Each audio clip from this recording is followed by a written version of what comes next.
Hello, आज हम बात करेंगे एडीए टेस्ट की। एडीए या एडिनोसिन डीएमिनेज एक एंजाइम है जो कि एक्टिवेटेड लिम्फोसाइट्स में बनता है। एडीए टेस्ट क्या है? इस टेस्ट की सहायता से हम यह जान सकते हैं कि बॉडी के फ्लूइड्स जैसे प्लूरल फ्लूइड में एडीए की मात्रा कितनी है। बहुत सी बीमारियां होती हैं जैसे कि ट्यूबरकुलोसिस, जिसमें लिम्फोसाइट्स का एक्टिवेशन हो जाता है और एडीए की मात्रा प्लूरल फ्लूइड में बढ़ जाती है।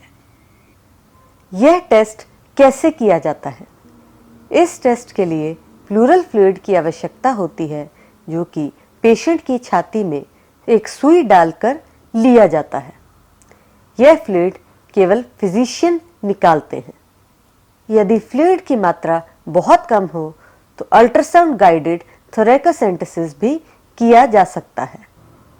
क्या इस टेस्ट से पहले या इस टेस्ट के करते समय कोई खास प्रिकॉशन लेने की ज़रूरत होती है? इस टेस्ट से पहले कोई खास प्रिकॉशन लेने की ज़रूरत नहीं होती, लेकिन जिस समय टेस्ट किया जा रहा हो उस समय पेशेंट को बिल्कुल ना हिलने की सलाह दी जाती है। पेशेंट को खांसना या किसी तरह का भी मूवमेंट करने से परहेज करना चाहिए। एडीए के कितने लेवल होने पे टीबी का शक हो सकता है? यदि प्लूरल फ्लूइड में एडीए की मात्रा 100 इंटरनेशनल यूनिट्स पर लीटर से अधिक हो तो टीबी होने का शक होता है। क्या केवल एडीए की मात्रा जानने से हम टीबी कंफर्म कर सकते हैं?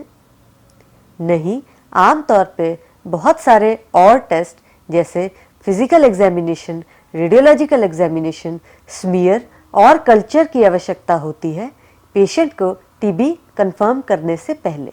टीबी के अलावा अन्य कौन सी बीमारियां होती हैं जिनमें एडीए के लेवल्स प्लूरल फ्लूइड में बढ़ जाते हैं?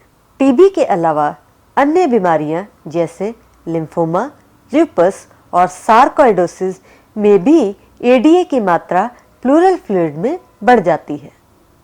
टीबी होने के क्या लक्षण हो सकते हैं? यदि पेशेंट को बहुत देर से माइल्ड फीवर हो जिसका कोई और कारण मालूम ना चल रहा हो तो इस बात का शक होता है कि शायद उसको टीबी हो सकता है।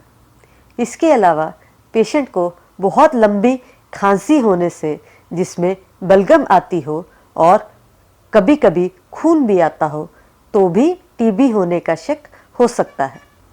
इसके अलावा रात में पसीना आना, वजन कम हो जाना और भूख ना लगना, यह भी टीबी के लक्षण हो सकते हैं।